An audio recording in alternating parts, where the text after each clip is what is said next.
What's up, everybody? Welcome to episode 24 of Buckets of Duckets. I am your host in Seattle, Chase Myers. Over there in Louisiana is my co-host, the one, Josh Watts. This is episode 24, ladies and gentlemen. And that would be that would be double a dozen, or one less than 25. You don't have to sweat, dude. You don't have to sweat at the beginning of it. It's all right. Man. Like, the pressure, it's just not cool anymore. It's just not cool anymore, man. All the people tweeting me, "Hey, Josh, what you gonna say for intro this week? Josh, what's gonna be the number joke at the opening? Josh, what's the math bit at the beginning?" And it's like, dude, I got a fucking family. I got to worry about raising children. I can't worry about making a fucking math joke all week. And then if I do have time to make the fucking math joke killer, which I've done consecutively for double a dozen weeks in a row right now, but if I do have time to keep them hot fire shits coming, I don't have time to answer your dumb fuck tweets about what I'm going to say this week.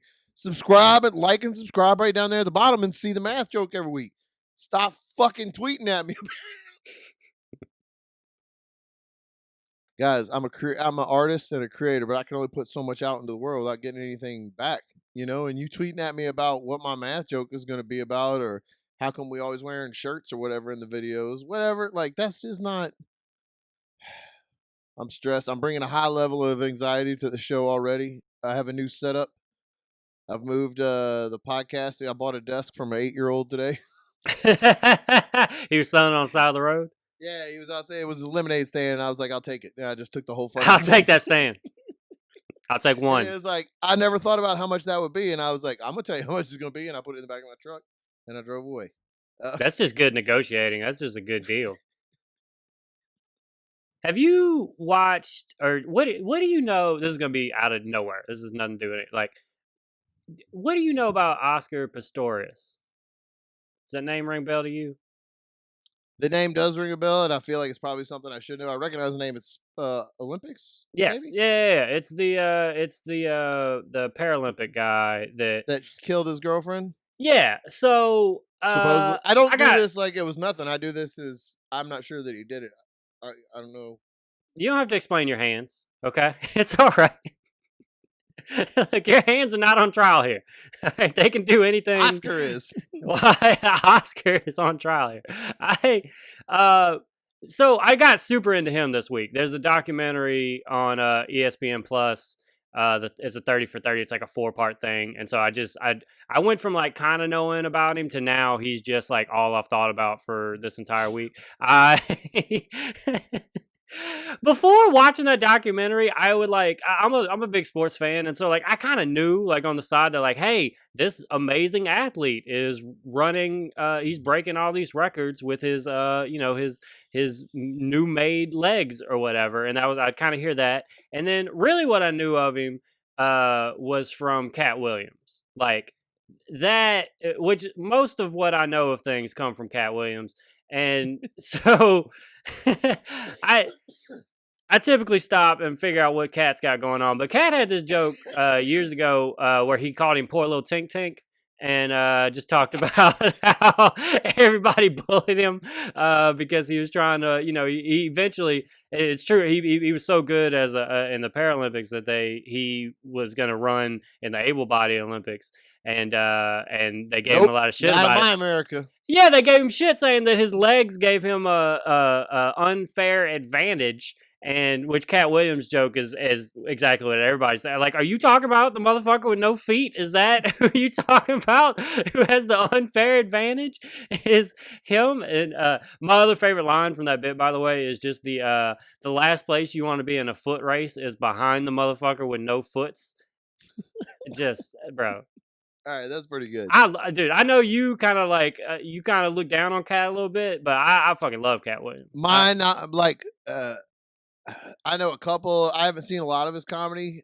He's been funny in some movies, but I've seen. Then How Come They Still Got Monkeys? Yeah, I knew that's what you were gonna bring up. I knew, that's like the joke that to me, as far as like what I know of you, like knowing Katt Williams, I feel like you saw that first and it was like, this fucking idiot.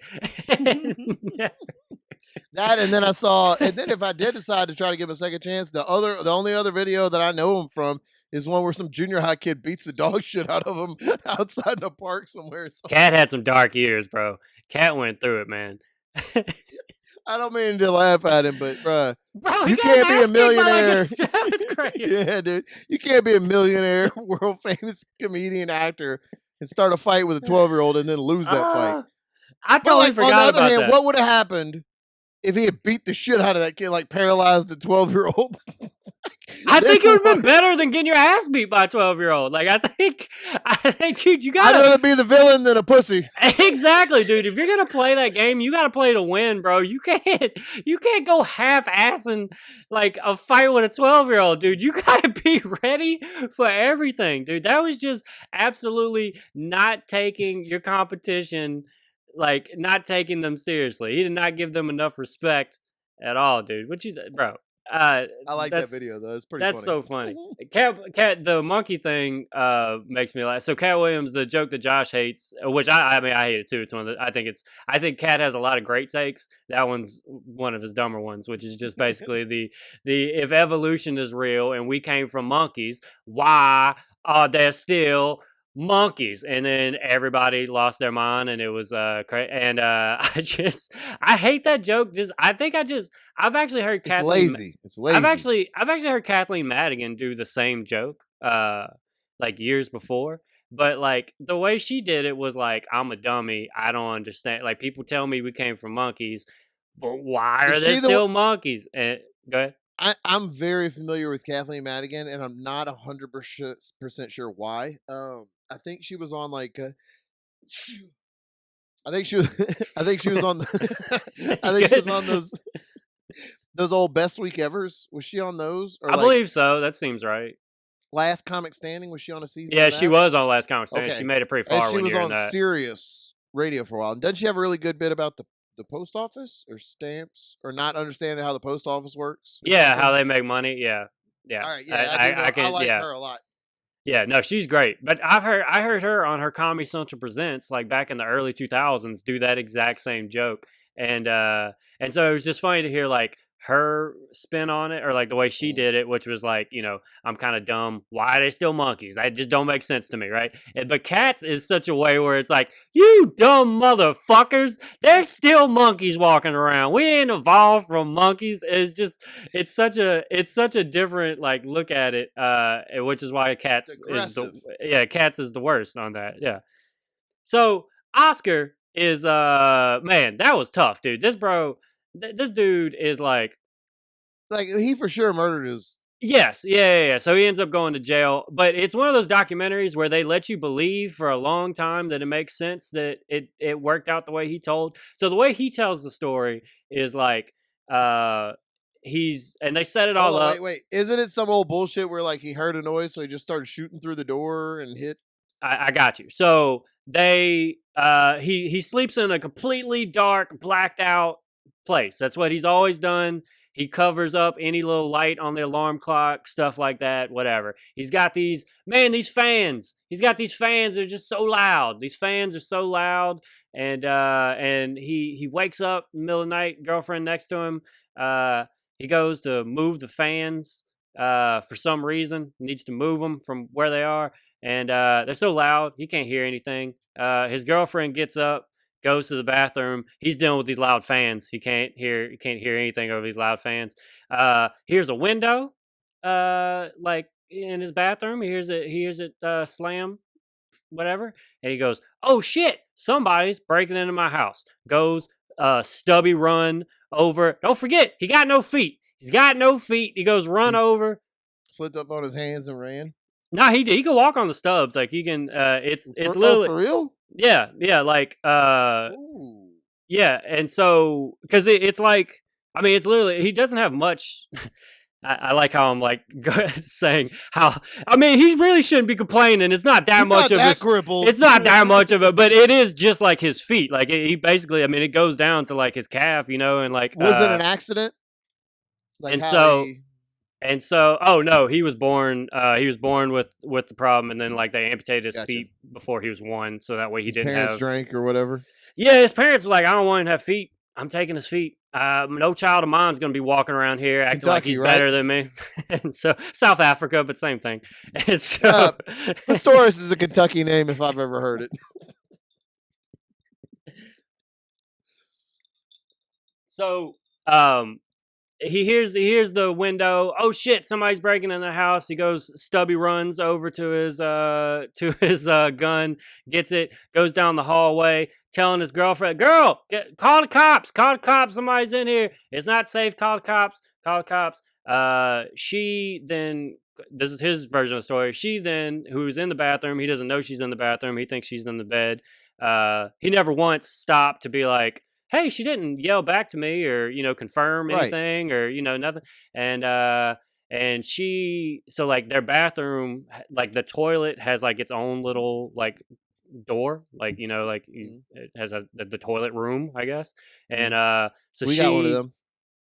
Yeah. So she shuts herself in there. And he hears that door shut, thinks, oh, that's the dude that broke in. He's in there. He fires 4 shots because that'll get it done into the door, and then goes back to sleep. When he gets to his bed, oh my gosh, he's not here. He's just shot 4 times. Like, I'll call the cops later. I got to go back to sleep, man. It's fucking. What time is it? Yeah. He backs, not necessarily go back to bed, but he backs up to his bed to go now defend his girlfriend. And I got him, baby. We're okay. She's not there. He go, he. Dun, dun, dun. Yeah, he goes. He then breaks down the fucking door with a.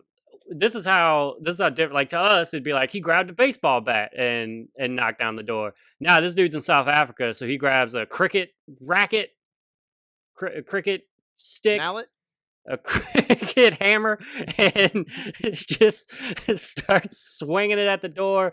Neighbors are now hearing all of this. They're hearing him yelling for help, the whole thing, right? So that's his story. And he goes to trial once, and This is the judge's face the whole time? Come on, man. Come on, bro. Huh? Bro. Come on, man. You ain't hear her yelling? You ain't hear her yelling before? You mean tell me she was silently hiding in the bathroom from people? You didn't say, hey, dude, in my bathroom, you just started shooting? Just started shooting in there, bro? Come on, bro. Your eyes crippled too? Come on. Come on, bro. How fast can you move on them nubs, man? Yeah. So you mean tell me you just hauling ass on them nubs? It had to take some time for you to get down the hallway with no feet. Like, that's not a quick process for you to get there. It wasn't a quick process for you to get from your loud-ass fans to that. So, that goes to trial. He ends up not getting convicted for murder, but he gets convicted for, like, some kind of, like, he got something to do with it, but he didn't know. He had something to do with he had something to do with that murder, but it wasn't because it was premeditated. I'm going to murder my girlfriend. It was an incident, but, so he gets like 5 years for that, right? Well, then the other attorney goes like, well, wait, even the story he just told, that's murder. He murdered somebody, even if we can't say that so they go back to trial about it. And he gets convicted for just straight up just a murder of a person, not the murder of his girl. Just you murdered somebody. And so now he's got like 15 years. But for most of the documentary, I was hearing the story and going like, I mean, that seems right. And he, it seems, like that happened. And then it's like, it gets to the attorney who's doing the cross questioning. Cause he went on the stand and shit. Like he went on the stand. He didn't do the OJ thing where he didn't go on the stand. He answered questions, and, his story started to like kind of like subtly change. But it was just enough to where it was like, now wait, like the whole thing about, it was just the whole thing about like, dude, it couldn't happen as quickly as you said it happened because you can't move that quick. Also, like you're yelling for your girlfriend to get down and call the police. She never said like anything. You didn't stop to listen to her being like, okay, I got or anything, or I'm in here or nothing. When you busted into the bathroom, she was just quiet in there, and you just start shooting at the door.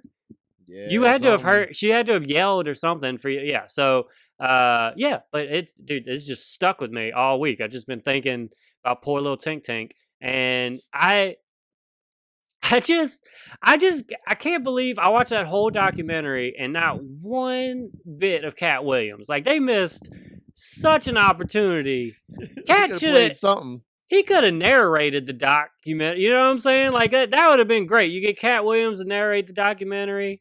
Uh, he can really play up whenever they were doubting him as an Olympian because he did get to race in the Olympics in the able body Olympics and he made it to the semifinals. Like he really is an impressive like athlete, which was An crazy. impressive murderer. And he's one of the top murderers, dude. Like he is ranked up as far as like celebrity murderers go, bro. Like he's up there. I didn't realize how close to like the OJ thing it was in the realm of like media because it wasn't like I mean it was a big deal here, but it wasn't like crazy. But in South Africa, he's like their everything. Like he's their Yeah. so it was like you know I didn't know he was South African. I remember the story, but I don't remember him being South African. Yeah, I didn't pay enough attention to it when it happened, but so now I know everything about it, and I'm probably gonna be thinking about him for a couple weeks, and you know, I think he's a Running murderer. around on $1 million. You think he did it?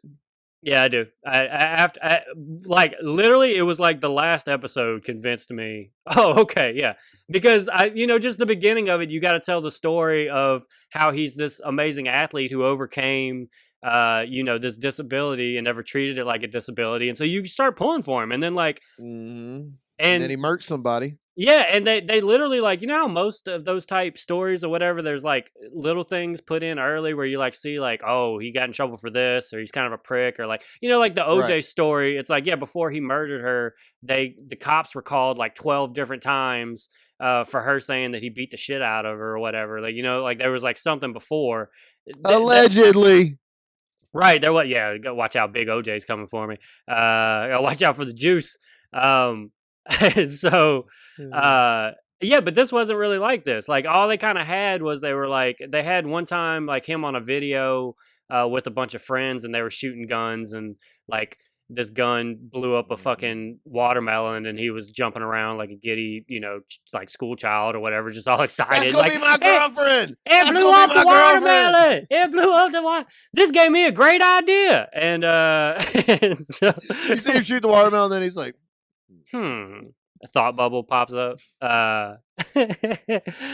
Yeah, there was like that, and then there was another story of like he did have a gun like at a restaurant one time, and the gun went off at the restaurant, which his friend who was there with him like told the story. He was like, I literally handed him my gun, told him that there was one in there, and he started like fucking with it and shot the gun like into the table, and didn't hit anybody, and but.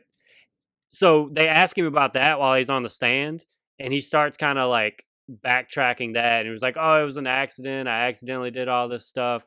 And it's like, why are you suddenly saying accident? Earlier, you were protecting your house and you accidentally shot 4 times into the fucking bathroom. Just, oh my God, my gun won't stop shooting over and over and over again. My finger's going crazy right now. Saying it's an accident is different from saying I thought I was protecting my home from an invader. And so that's kind of where they started to like sow some doubt in there. But yeah, he got 5 years originally. They go back, retry him, and he ends up getting 15 years, and he's in jail now. Yeah. But yeah, it's crazy. Another funny part was like the dude that made his legs to run was it's a hilarious documentary. These funny parts of the documentary. He shot her 4 times and she died in her bathroom. You know what else was hilarious? Yeah, you know what else I got a real hoot out of is you know what else made me inexplicably horny? Oh man. He when he got his like running legs, he that's what Forrest Gump calls him. That's what I'm calling him. And so when he got his he got his running shoes. It was like another competitor made them for him, and that dude was like top Paralympian or whatever, like had all the records and all the different races. And they go to that guy, and he was like, "Yeah, I was kind of like." I even told him, I was like, I don't usually make these for like people I'm competing against. And, they kept talking to me, and I ended up making them, and then like immediately that dude broke all of his fucking records, like every one of his records. Oh Like, man, fuck that. yeah. And then he was a murderer. He's a runner or hurdles. What did he do? Runner, yeah, he sprints, 400 meter. And so that was the thing that they had against him was they were like, because like every 100 meters. Oh, that's why he shot. That's why he shot 4 times. Yeah, 400 yeah, meters. that's right. Every 100 meters. Oh, he did the that man. shit. It's repetition for this man. You know what I'm saying? Oscar Pistorius. Oh, he did that shit. Oh, he did that shit. But no, the reason why they were saying that it was an unfair advantage was because like he was getting faster every 100 meters that he ran, and they were like something about the energy that his foot. They went into a whole like nerd part about energy and physics and stuff, and I just basically they were like it gives him like a 10% advantage. And whenever I first heard that, I was like, oh, that is an advantage. And then it went to like another disabled sprinter, and he was like, yeah, but you're not thinking about the fact that if he takes one wrong step, his whole fucking foot falls off. And I was like, oh, yeah, that is an element that you need to put in there, is that he has to carefully land every step of this race, or his leg will fall off. Yeah, and so, so that's why he ended up actually being able to race. When I was hurt my leg, there was a point where I was going in for a surgery that they thought they were going to have to amputate because of infection. And it got to where they came in and measured me for like a prosthetic. Oh, dude. Yeah. And I was excited in a way because like I had already had so many surgeries, and like if you cut it off, it's just done. Okay. Like I'm done with it and I can be done. But at the time I still wanted to be in the military, and I still had hope that like I could recover if I got surgery done right, like I could try to recover and stay in. And but they came in and measured me, and I got kind of excited because like, all right, it'll all be over and I'll get one of them badass, like one of those cool legs. But this was 2005, and they brought in, bruh, it looked like a peg leg. Bro, it looked like Pinocchio. Like, yeah, it looked like it was a block of wood with an old Air Force One nailed to it. Can I at least whittle a Superman sign in it? I mean, nah, dude, it's government property. We're gonna duct tape it to your thigh, and you just gotta walk around like a dumb asshole with that on your leg forever. Don't get it wet though, because it's plywood, it's press board. It'll just fucking. I still, I don't know if we ever talked about it on the show or not, but when I got out was 2005, and I moved down here in June, and my paperwork was coming after me, or the end of June, and my paperwork was coming after me to the VA hospital in New Orleans to get my retirement and stuff processed, and they were like, should be about the middle or end of August 05, and then Katrina hit, and at the time, everything was paper. My whole records were just gone. Like they flat out gone. Right. And it was like 2 years before I got my retirement, because it took them that long to like get it all set straight and stuff. And I don't know where I was going with that. They still didn't give me a leg. But, dang, bro. You would think. Yeah, dude. I was like, can't I just have? It's been 2 years. Just let me have the leg. I want to make one of them Christmas lamps. You know what I'm saying? I want to make one of those Christmas story lamps. And as Josh reaches for one. Get at me, dog. This was the leg that they were going to give me. It's this. I just put a lamp on it. You just took it? Yep. I just fucking took it. What you going to do about it? I did steal a whole bunch of shit when I got out. Because conveniently my car got broken into like right before I got out, and so I was like, "Oh, they just took everything. Everything I had to turn back in." I was like, "Nah, they took it." They're like, the extendable. I understand now. The extendable metal asp baton. I was like, "Oh no, they took that." The bulletproof vest with the coolant packs that was custom fit to my fat ass. Nah, dude, they got that too. It's crazy. Let me say that. What about that Polartec fleece? Nah, they got it, dog. All of it. It's gone. What I thought you meant by the story was that somebody broke into your car, so now for revenge you're stealing everything. That's what I thought. That's what I thought you meant. It's like, if you take from me, I'm taking everything from the military. I'm taking everything and go. I mean, I understand. People took those items from your car. I like yours better. I like yours a lot better, actually. You motherfuckers took from me, and now I'm taking everything. Look at my eyes. I have been trying, ladies and gentlemen, I've been working trying to learn how to roll my own blunts this Hmm. week. It's not been going well. It's I don't, dude. Let me try to explain this. Yeah, because good luck. If I have to screw, like I today we had to take the crib, my son's crib apart, and put the front toddler bed part on it. So it's not a crib, it's not a full wall, it's just like a half wall, so we can get in and out. And it's a, do you know, it's an Allen wrench. So it's like I'm the familiar. I have to put. I don't know, man. You live in Seattle. Who knows what they teach you guys up there? No calluses on anybody's hands up here, bro. They weak. Weak. um, Ain't and turning you no have to wrench like, up here. because of where it is, you have to like turn it and then stick it and turn it and turn. And I can't. I lose my fucking mind. I get so mad that like halfway through, I'm like, I could just rip this off. I could just stand on the crib and just rip this board off. Can't take it. Rolling blunts had been the same thing for me. Every time I would try, I'd be like, all right, here we go. Nah, fuck it. I'm You done. got no finesse. That's why. You got no. I like. So let's just talk about this. So you have been smoking weed for 47 years, and Yeah. somehow you have managed to make it through all of that without ever really rolling anything. You've never. I've never in my life tried to roll anything until this You've week. always gone pipe, or now that like cartridges and stuff are an option, like you've gone to that. But like, it's so funny to me that now you're like, I think now's the time. I'm like, Well, dude, I'm gonna tell you what. I'm a 40-year-old man. I got children. It's time to grow the fuck up. You know what I mean? yeah. And I've been trying the first I knew it was bad. I knew I was off to a bad start because I watched, I don't know, 8 YouTube videos. And I'm gonna tell you right now, every YouTube video on how to roll a blunt is like 17 minutes too long. This is some kush that I got from my friend Eric. We went and saw the Joker together. It was good, man. You see the Joker? Not the Heath Ledger one, the one with anyway. Where he's dancing down the stairs, bro. Oh It's fuck, man. So the first cigars I went to the store and bought, I was real excited about it. Came home and they had tips on them because I'm a fucking idiot, and I didn't think that Swisher that the game had tips. Some of them, but they do. Gas station out here is fancy. Got some fucking things. So I tried to roll it with that. Like I tried to cut it open and roll it with the tip. mhm. Then I tried to break the tip off and just roll it smaller. And they were stale, and I wasn't familiar with, like, I don't know how to wet. I didn't know how to wet them all, or Gotta get in there, bro.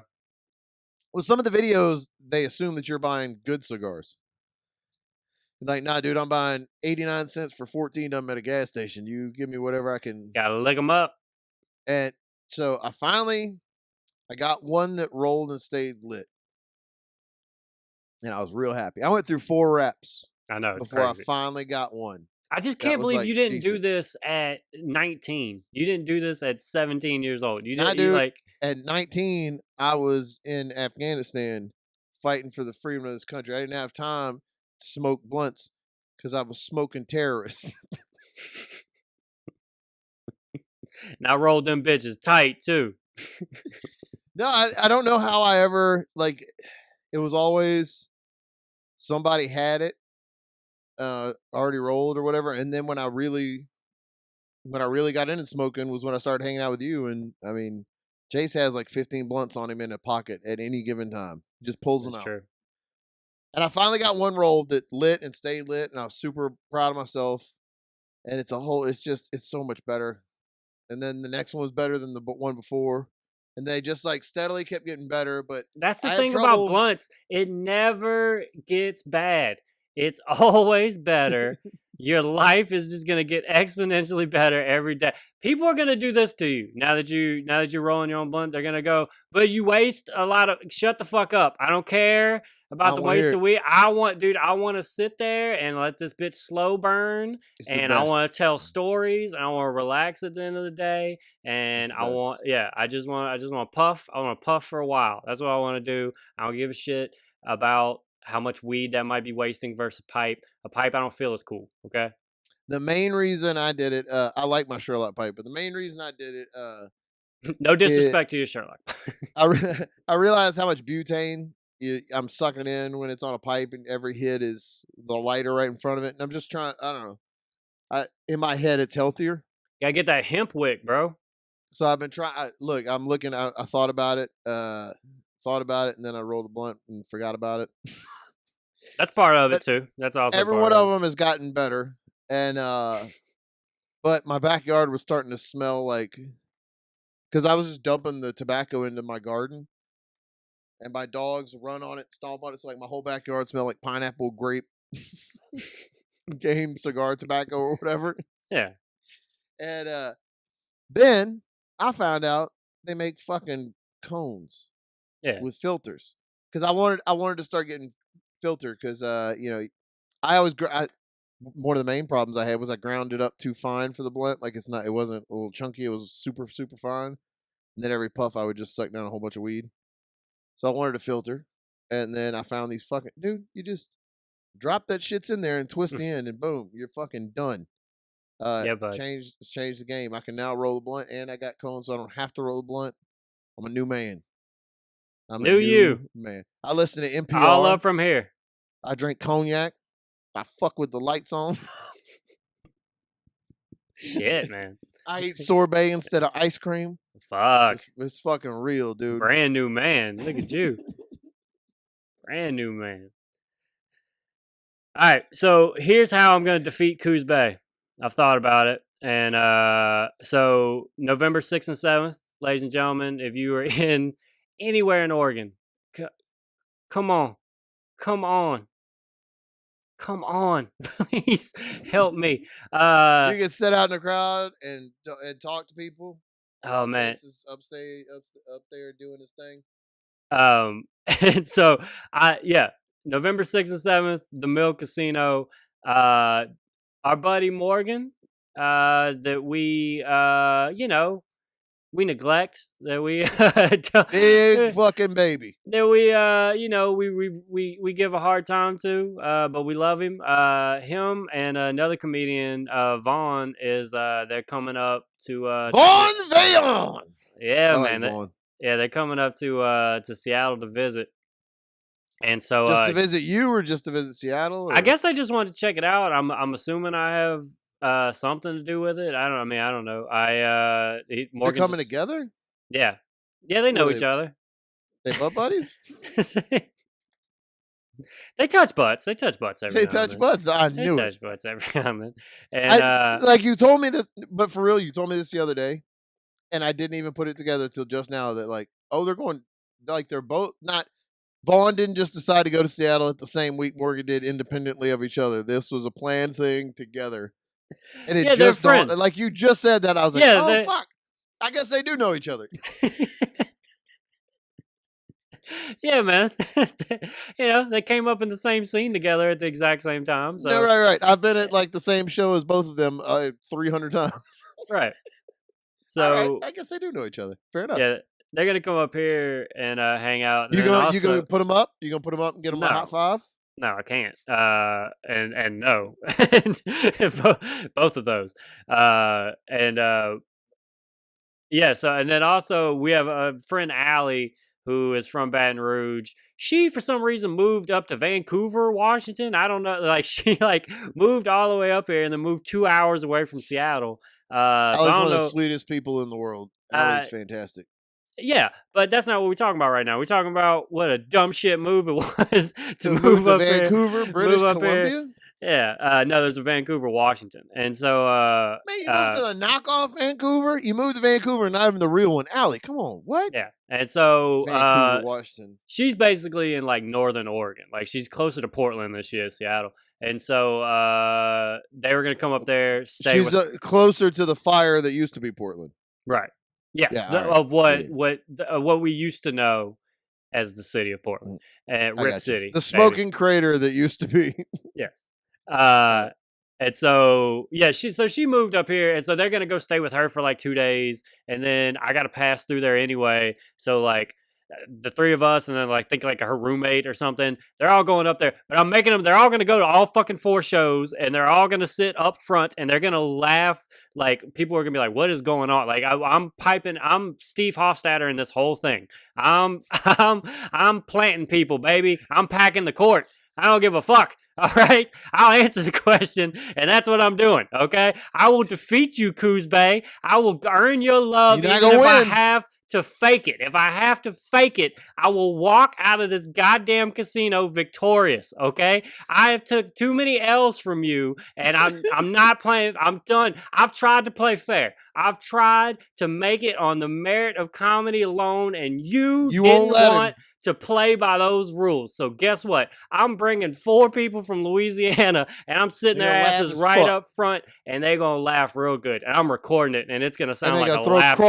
crawfish at all you motherfuckers that don't laugh. The second you walk in, shrimp trap right over you. Just pull you in, tie you up like a rougarou, all right? Ain't no Goddamn Rougarou. way that I'm losing this time, all right? November 6th and 7th. And if our fucking Bucketheads, if by any chance Come on you out. are around Coos Bay, no, your grandma lives there, all right? Go see her. Go visit her. Go visit her, bring her ass there, tell her to laugh. Tell her, like, we're going to do this. We're going to do this. Fucking turns up. I can feel it. This is going to be a good one. It's finally going to be a good one. The 75th time I perform there, it's finally going to go well. This is the one that's going to do it. But yeah, I'm really excited to hang out with everybody, though. I haven't kicked it with Morgan and Vaughn in forever. And so, yeah, it'll be dope. Yeah, I'm just excited to see friends and do comedy. And then you going to talk to Morgan about that podcast? Morgan's probably going to... He's probably going to talk to me about that podcast if I had to guess how that's going to go. I'd imagine it'll be something he brings up pretty early. But their both last name is right? Both of their last name is right? No, the other one is Down. Is Downs or whatever. Is it Downs with an S? Yeah, I think so. Yeah, I think that's why it's like that. So it's Get Rights because it's Morgan Rights, Downs. To it. Yeah. I fucking hate it. I hate it. I've tried to guide him in this business, dude. He's on his own, man. I don't know. It's an interesting podcast. But I try to type, I try to type in the name and my fingers are just like, that's not right. Even my iPhone was like, and just shut off. Huh? Just did an update right there. Just like, something's not right with everything that's going on here. So I wanted to ask you, you're a big Chris Rock fan. Love Chris Rock. Do you watch him on the TV show Fargo? I haven't, but I'm planning on it, yeah. Okay. That's a great show. I watched all the other seasons. It's really good. And did you know that he wrote maybe or produced the next Saw movie? Like he's starring in and either producing, maybe directing. Damn. The next movie in the Saw thing where he's like, he's the cop hunting him down. Shit. No, I didn't know that. I'm for it, man. Oh yeah, I'm all for it too. You know why this is coming up though, right? Like why he's like doing all these like extra projects that he was, because he got a divorce. And so he's having to he talked about it in that Tambourine special. Like he didn't do a special for like 10 years until then, and then suddenly he was doing a new one. And it's like, why are you doing it now? Like it's not like an election, like nothing's really happening. And it's like he said in the middle, it's like, no, I gotta pay. That's funny for this divorce. He's somebody that I knew him from Saturday Night Live, and I'm diehard Adam Sandler guy. Knowing back in the day, don't judge me on that new movie he just put out.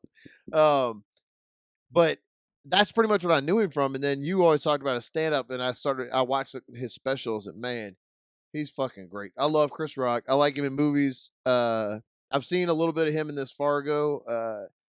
He's 100% believable. Like I didn't know if it'd be hard to see him in a serious, but no, he's good, man. He's a good actor. Yeah, he's pretty intimidating. Yeah, no, I love. He's probably.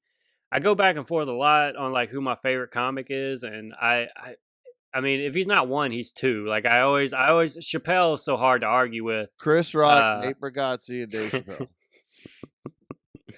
Yeah, I'm aware of your list. I get it. And so I thought that was your list.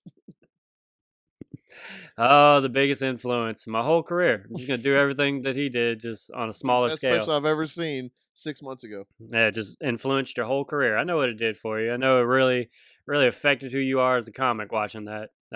As opposed to me, where I could talk about watching, talk about watching Bigger and Blacker whenever I was like 12 years old on Comedy Central, and taken from that. And but dude. you know, At 12, I was fighting and fingering.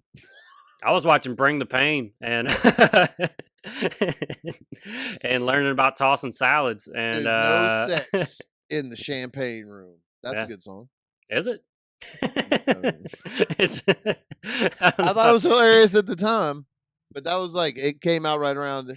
I remember that song coming out during TRL time, and like Tom Green also had a song about his bum is on you or something. Yep. And I remember at that time, I was like, that's the funniest thing I've ever fucking seen. Tom Green, look at him, he's putting his butt on people.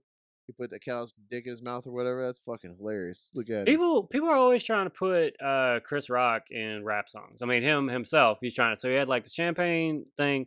You know that song Basketball Jones? Like, he's a basketball Jones. Isn't that from Osmosis On a basketball Jones? From what? Isn't that from the movie Osmosis Jones? I don't I don't know if you're fucking with me or not. No, Chris Rock is Osmosis Jones, right? Is it that? Yeah. No, I mean, I don't think basketball is going on at in Osmosis. I don't know. I've never seen. I didn't mean to sound shitty. I've never heard the song. So hands up, fucking hands up. Both sides. This is a legitimate guess. Both sides over here. Look, we all friends. We all friends here. We don't know shit about. I don't know. It's from Space Jam. I know for sure it's from Space Jam. I can tell you that. Basketball Jones. But anyway, if you listen to the whole thing, there's like a random just Chris Rock. Hands are up still, dude. I don't want any trouble over here, okay? No beef. Look, I don't want to offend my best friend. That's the last thing I want to do. I'm sorry. I didn't mean anything by it. Look, I will not let Osmosis Jones come between us, okay? I'm doing the rest of the podcast like this. Look. We're good, okay? Hey, look! I ain't got nothing. Look, nothing over here. No hate over here. I'll put the pen down, bro. I ain't got not a bit of snarkiness over here. All right, I saw your face when I said that, and I was like, "Oh no, he thinks I'm fucking with him." Because I thought I nailed it. I was like, "That's got to be from Osmosis Jones." I thought I fucking nailed it. And I saw your face, like, "Oh, he thinks I'm fucking with him." Yeah, I was trying. There was a lot going on in my head whenever you said that. That's why. Well, because I was like, "Isn't that like a cartoon?" And then I was like, and then I had the whole like, "Well, it doesn't. It damn sure basketball is not happening." And fucking Osmosis Jones. And then like, why didn't he compliment how great my voice sounded while I was fucking singing basketball? Like, I don't understand. And so yeah, a lot was going on. So that one, and then Kanye had a fucking song where at the end of it, Chris Rock is talking about his girl fucked Kanye. He's like, "Who taught you how to do that?" Yeezy taught me. And then like that they do that for way too long. It's uncomfortable. And like, who taught you to suck dick that good? Like, dude, I'm done with this song. I don't need. Yeah, no thanks. What album is that on? My Beautiful Dark Twisted Fantasy. I don't know that I've ever. The first two I'm super familiar with. It's the one after 808 and Heartbreaks. I liked that one. Okay, but that was the one where I was like, eh. I hated 808 and Heartbreaks. I was that person, which I've totally flipped on now. The first 3 albums came out like while I was in high school, so like I still think Through the Wire is dope as fuck. Yeah, no one's arguing that, dude. Everybody, I mean, like, all right, like that whole first album, that last song that's like 12 minutes long, it's just him and Jay. Dude, there's nothing. So nobody has. That's why everybody always talks about old Kanye. Like old Kanye is undefeated. Like he's always gonna be looked at. But like it doesn't matter. Look, as disappointed as I am in him as my president, I still love those. I mean, I love most of his albums. Actually, I kind of push back on the whole like new Kanye. Like I like new Kanye too. That Stronger and Power are 2 songs that get me. Like they're on every workout playlist I've ever made in my life. Power was the song that every high school football team played like as their like hype video. Like that was like what they all did. Like that was the hype video music for like 3 years was whenever that song came out. But yeah, 808s and Heartbreak came out, and I was expecting the next album to be Good Ass Job and to continue like that's what I thought the name of it was going to be, because he had like hinted at it, and I was like gonna follow the way that the albums had gone. And then suddenly it's like he's singing and there's auto-tune involved, and like what the fuck is going on? Like I was so like just didn't appreciate it as like a 19 year old. I was just like, he's fucking done, bro. I'm fucking done with Kanye, dude. This is shit. I don't understand what I don't want to hear you fucking singing sad ass whatever. And then like 6 months later I was like, I mean, I kind of like, this is it kind of dope, everybody's gone back now because of his politics and look at him through a different light. I've recently gone back because, man, I'll tell you what, I used to fucking love Kid Rock. I'm sorry, Senator Kid Rock. I used to love future Senator Kid Rock's music. I used to fucking love, dude. Hold on, let me say, I have like his. So there's something about like there's certain people that like get shit on now that like the world doesn't want to admit were really fucking popular whenever they hit. Like they don't want to admit that Kid Rock was fucking running shit for a couple years. We're like all embarrassed about it now and try to rewrite it. But you fucking bought that album that he was flipping you off on the front, and you played Cowboy, and I know you did. Okay, you lying fuck. All right, so I fucking loved Kid Rock, and I liked him. He Early Morning Stone Pimp. He used to be more of a rapper. And he had like a Kid and Play flat top. I had like his first 3 albums, like independent release albums. Because he opened up for Green Day, I think it was, years and years and years and years and years and years ago. And I saw it and liked it, and I got the album at the show. And then the new one came out, like when the Ba Wada Ba and Cowboy and all that, Devil Without a Cause came out. He had long hair and he was doing the early 2000s metal rap thing, and I fucking loved it. He came out when I was. Did I ever told the story in the podcast about meeting him? No. All right. When I was in the military, we were stationed.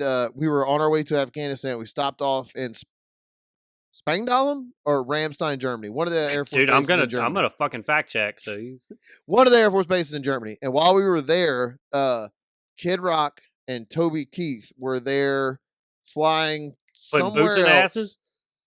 Flying somewhere else to do a show. And while they were there, they were just walking around. And that song, this is 2000, end of 2001, Christmas 2001, early 2002. That Toby Keith song made everybody's dick so hard we thought they were going to explode. I couldn't. Dude, when he said we'll put a boot in your ass, it's the American way, your ears would explode if you were on a military base when they played that song.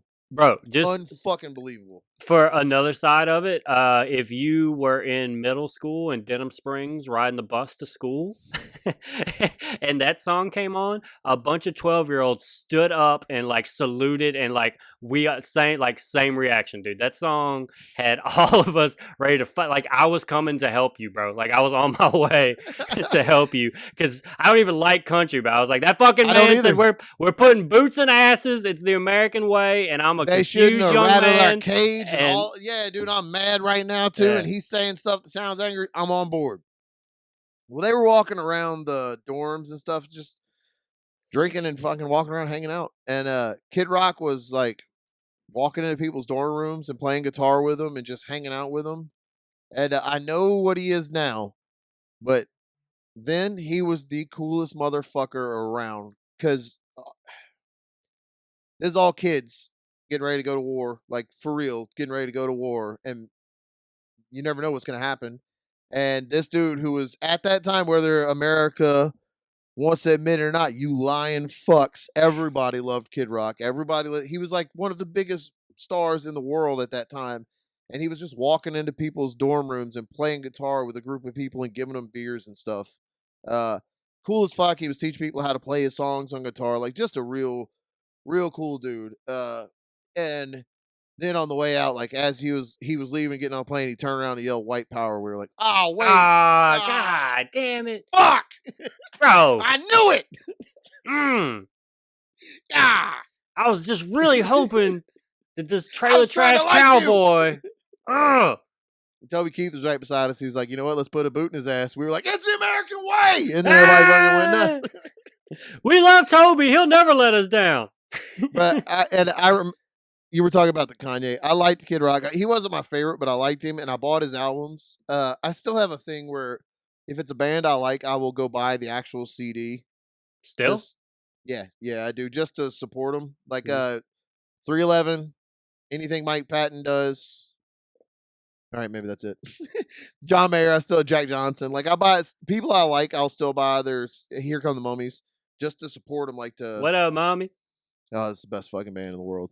Before the pandemic, they performed somewhere out here. They were like at some casino. I saw a billboard for them. I was like, "What the fuck? Look at this!" I had the chance to go see them around earlier in the year, and I didn't want to go because I was afraid of the whole thing, the whole pandemic. Like it was right at as it was starting before they closed down or something, and they're on my bucket list. It's one of the best bands of all time, my all-time favorites. But so Kid Rock's albums went like you could slowly start seeing like, why is he wearing a cowboy hat for real in this one? And then like, wait, is he wearing a plaid shirt and singing country? Is that Hank Williams? Like, what the fuck is happening?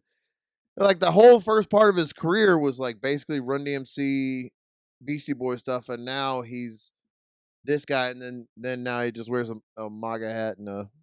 Yeah, I remember seeing like something on VH1 where like they were doing some special on him or just talking about him for some reason. They showed like him like beatboxing and fucking being a b-boy and stuff like back when he was in high school, like breakdancing and shit.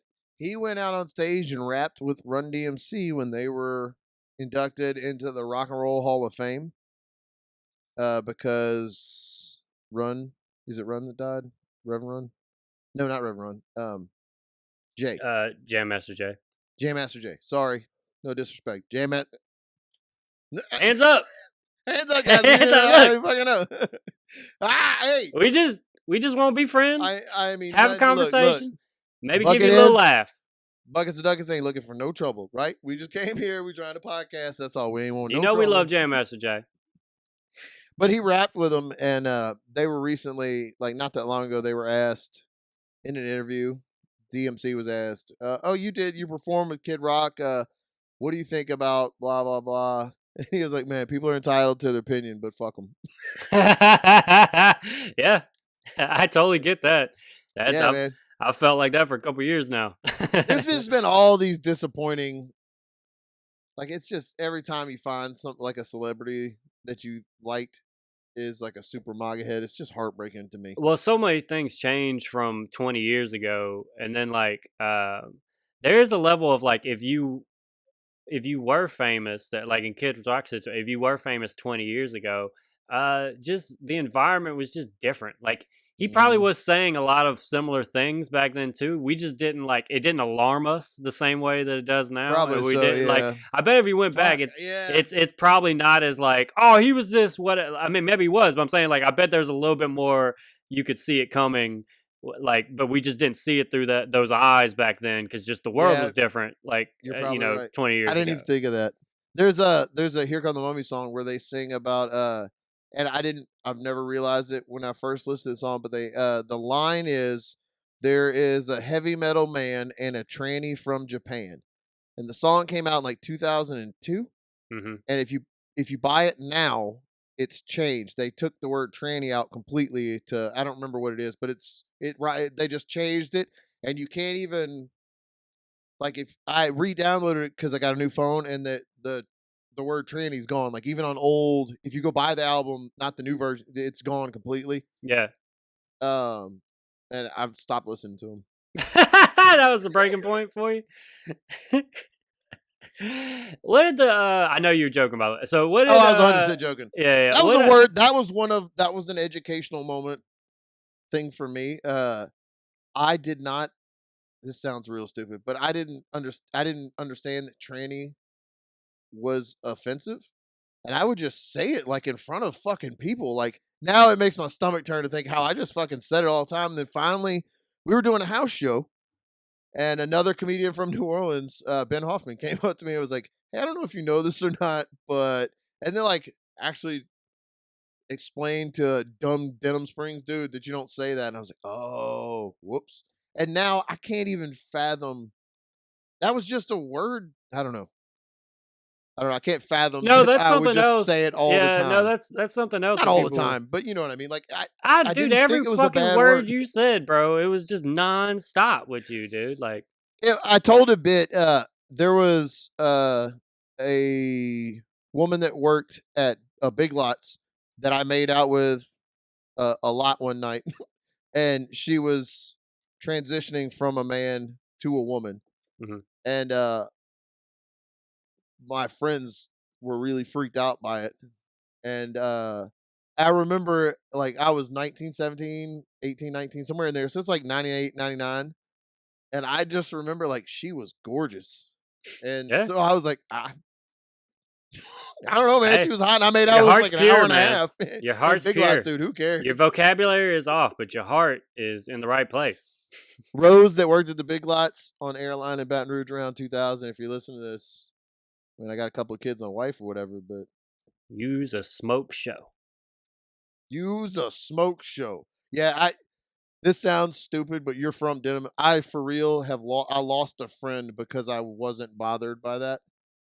Oh, dude, Like yeah. it wasn't a big grand thing where he's like, "I'll never be your friend again." But when I wasn't bothered, and he told tons of people that I made out with a dude, and like I didn't give a shit. Like she was gorgeous. I don't fucking. What are you gonna say? I don't know. And so he made fun of me for a long time, and it just never. I'm not gonna apologize. I made out with a hot person in Big Lots for an hour and a half. There's nothing to say I'm sorry about. And then he just slowly stopped being my friend. I a couple years ago, I saw him.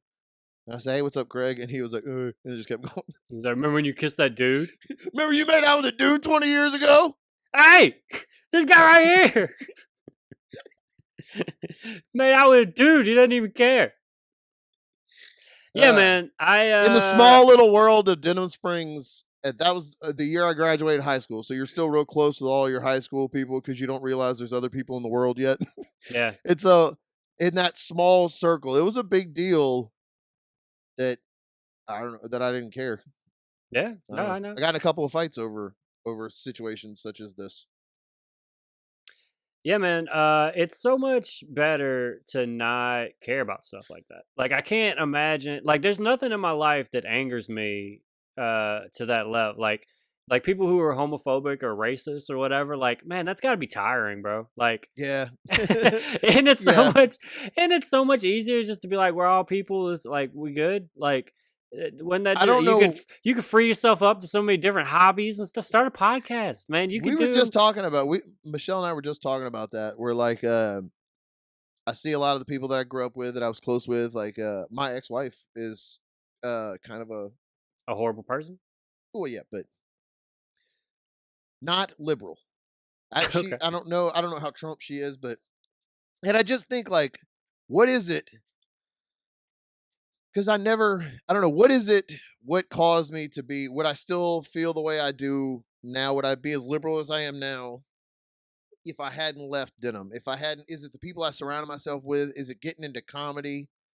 It's definitely experiences. That's the way I feel. I feel like we chose a career in which we're thrown in a lot of situations that people aren't normally thrown into. We're meeting people for one night, and you're meeting people from all walks of life.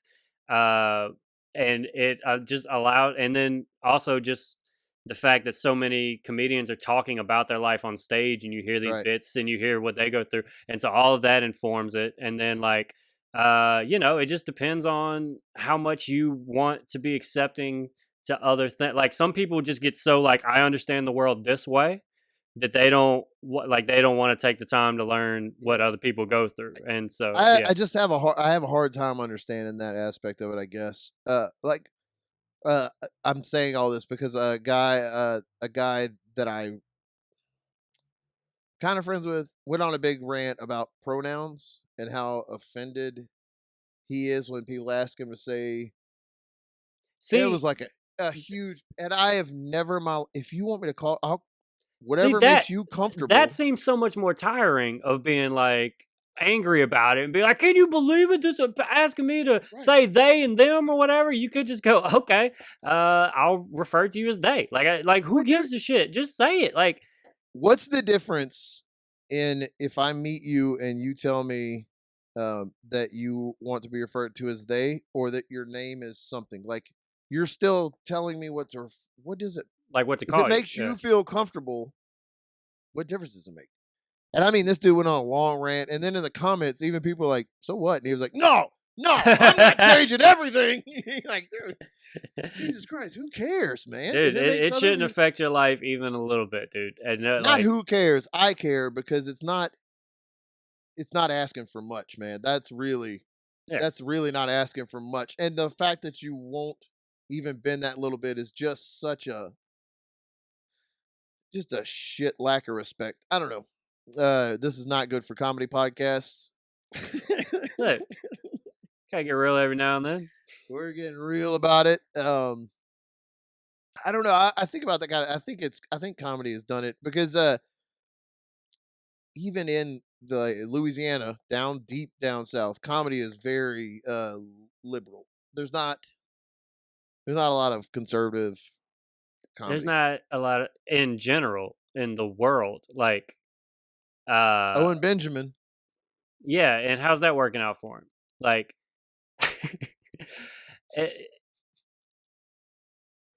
there's just something about like those type of I'm gonna say conservative. I don't necessarily know of it, but just like that, I'm gonna tell you everything you're doing is dumb and we're all fucked up, and like that style of comedy is just, after a while, like there's a couple people that can pull that off or whatever, or to some degree can pull it off, but overall, that's man.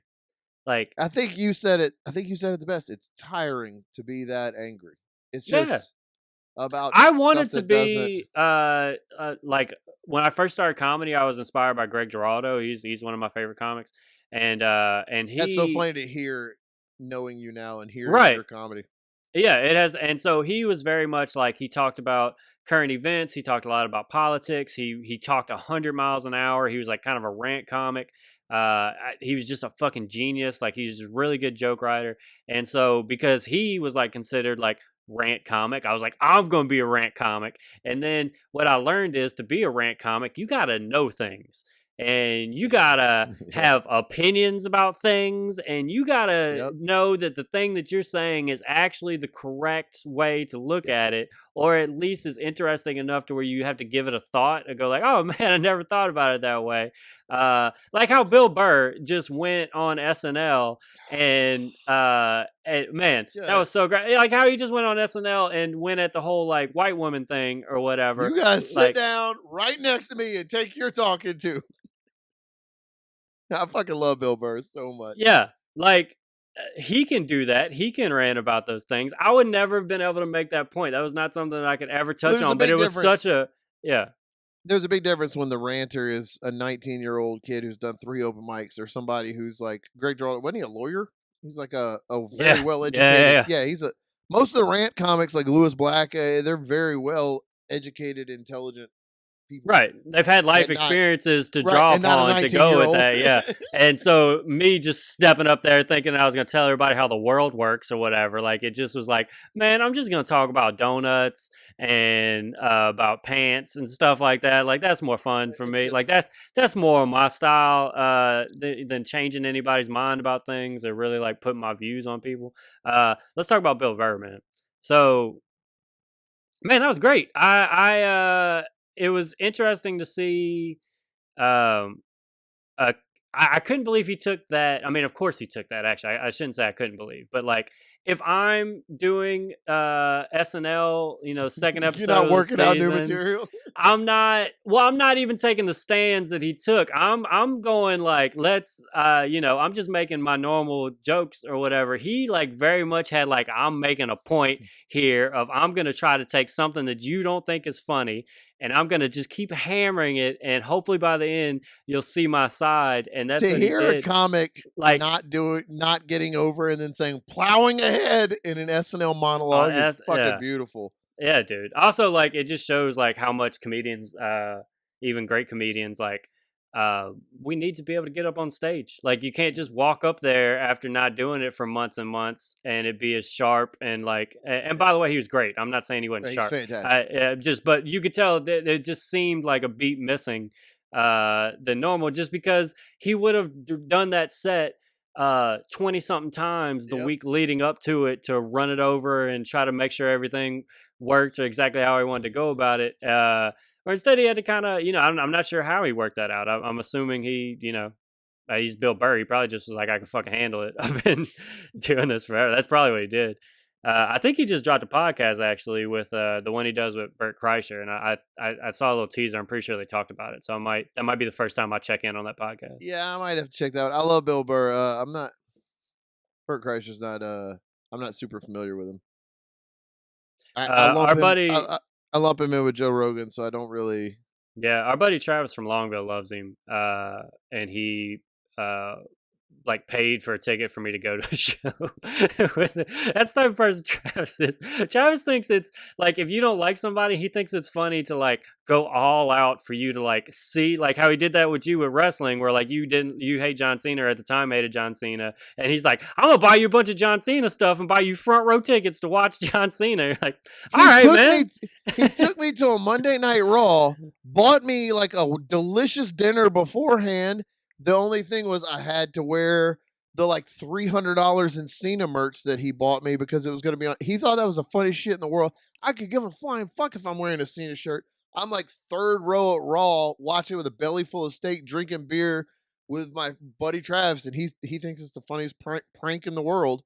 Yeah. And then to prank me even better, he paid for an actual authenticated autographed. John Cena wrote a children's book, and he bought it and had a like personalized inscription from John Cena put to me in this children's book, and then sent it to me as like for my kid as a prank. Yeah, gotcha. I'm like, thanks, buddy. Shit, Travis. You fucking got me. Gave me a thoughtful gift again. God damn it. I did get Hacksaw Jim Duggan to sign a 2x4 for him for his wedding. Well, there you go. I've never done anything for him, and he just gives and gives and gives. It's a very one-sided thing. He pays. So when he's not working on movies, he does lighting on movies. Lovecraft County, which is on HBO now. You should go watch it. It's fucking crazy. It's a good show. He worked on that, and so he comes up here when he's not in Atlanta doing movies. He lives in Seattle, and he'll just like, I want to go play golf. I need somebody to play golf with. I'll pay for you to come play golf. I'm like, dude, yeah, all right, cool. And like, I just have to buy beer, which is like, fine. Yeah, I'll spend $20. Yeah, I'll spend $20-$30 while you spend hundreds on me. I think we've even sung his praises before like this on here, but it's funny to me. It's worthy to bring up. It's funny to me that the dude that used to do the character, the like liberally redneck character at the shows, at the open mics, is one of my best friends, like lifelong now. One time we were playing golf, and he's got some friends, I think, that like, so there's been different comedians that have done the liberal redneck thing more recently and have gotten famous from it and stuff like that. And Travis was doing it 12 years ago. And he's got some friends that I guess just don't believe him. And so like one day I'm walking up to go play golf, and I'm like meeting him, and he immediately has a camera on me, and he's like, tell him about Travis from Longville. I was like, what is happening? And he was like, tell him how long I was doing Travis from Longville. I realized what happened. I was like, so Travis was, that would have been hilarious. I don't know what you're talking about, dude. I have no idea what you're talking about. Huh? So I am mad at Bert Kreischer for I'm not a huge fan of his stand-up, but I think he's got a Netflix show that just came out that I think was a really good idea for the pandemic, and I'm fucking mad about it. I'm gonna watch it. That because like I remember when the pandemic happened. You remember when it happened? I remember it was yesterday. I remember like it's still fucking going on. But whenever it first lockdown, and whenever it was like, oh man, comedy is not going to be a thing for a long time now. Again. How are we going to do movies? How are we going to do the world and stuff like that? And so I was like, man, yeah, what type of show do you pitch right now? And it's like, oh, Bert Kreischer's all over it. You go into a fucking cabin away from everybody. You invite one famous person over. You play a bunch of games with them, and you make millions of dollars. Like, that was exactly the. I mean, it's not like I could have pulled that off. But I'm saying like that. Just that idea. It's a great idea. I was like, yeah, that's exactly. Didn't he get dosed by Ari Shaffir or something on the podcast? Didn't he get drugged unknowingly? I feel like Ari Shaffir is a fucking piece of shit who will do stuff like that. So I'm sure that happened. I think that's either him or it was either. I think that's like an Ari thing where he just will just give people like his friends drugs and like ha ha ha and so he seems like the worst human. He seems like just like everything I don't want he any says part to do with him. And this isn't just the Kobe thing. He went after a comedian, a comedian that she has one arm, and he had like ran off and attacked her for a long time. And it's special, like it's a joke. And it's special, attacking it, like punching down on a comedian.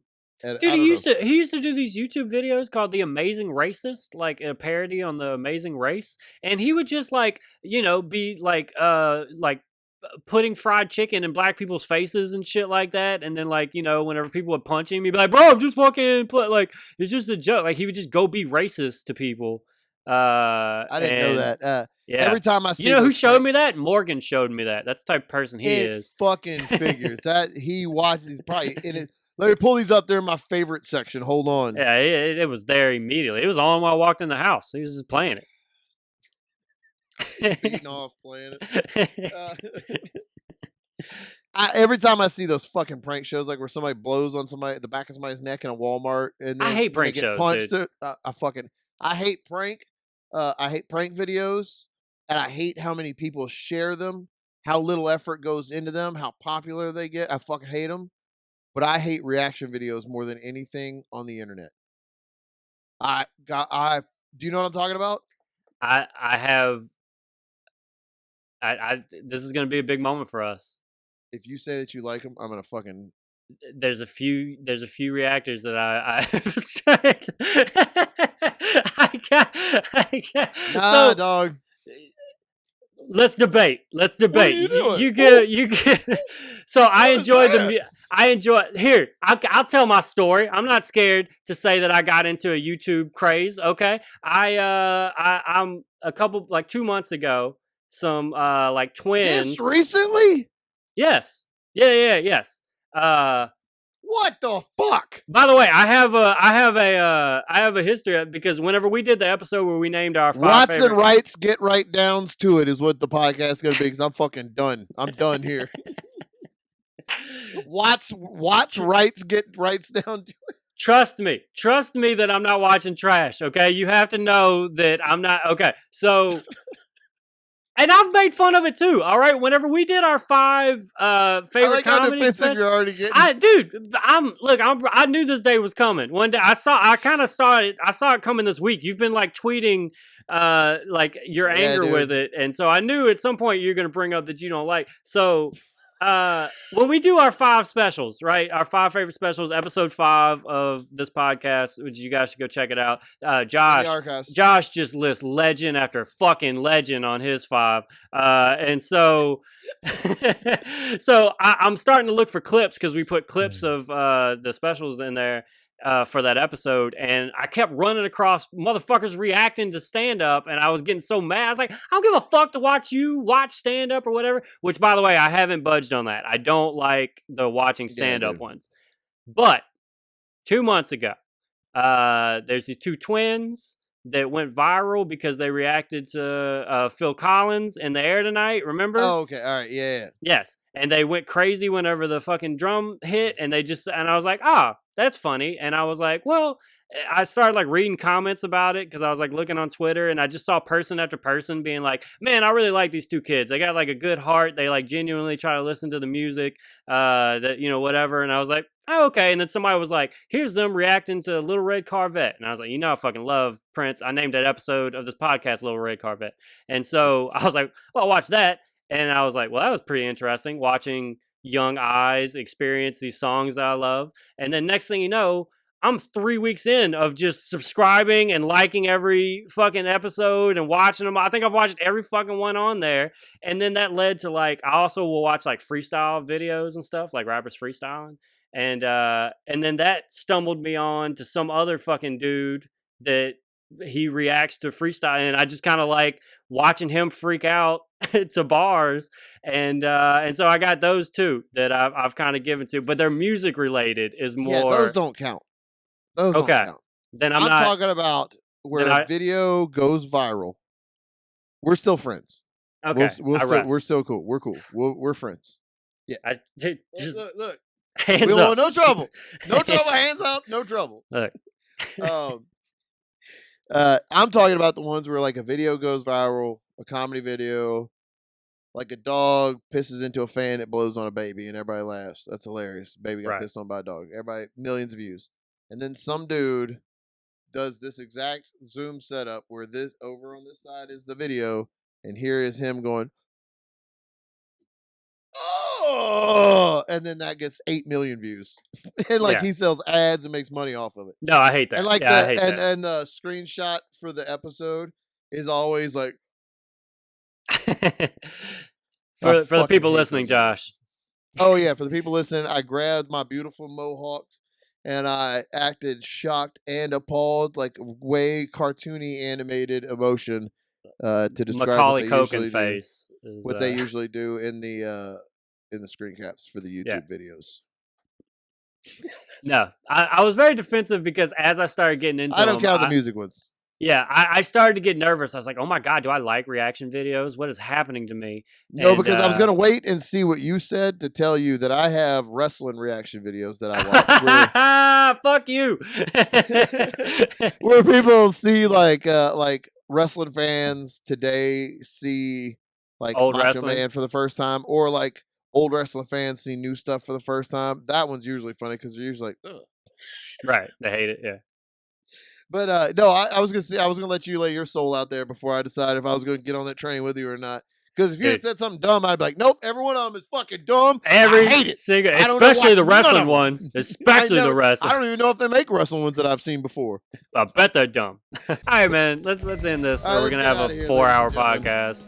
You're welcome. Guys, we love you, and you're welcome. Honestly, we love you. Thanks for listening, and you're welcome for giving you this. Bucketsofduckets.com.